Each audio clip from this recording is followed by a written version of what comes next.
Channel को subscribe करना ना भूलें और हमारे ताज़ा वीडियो सबसे पहले देखने के लिए बेल आइकन को दबाएं।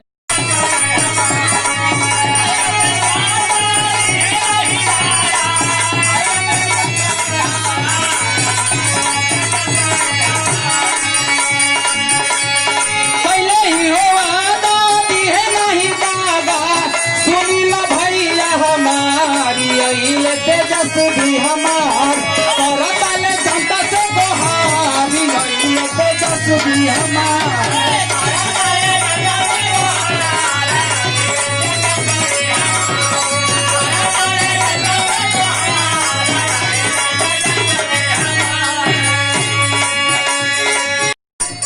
आतंकवादी हैं जितने अत्याचार बढ़ता एके हम खत्म कर दे। कौन सा कसम खेला बाबू?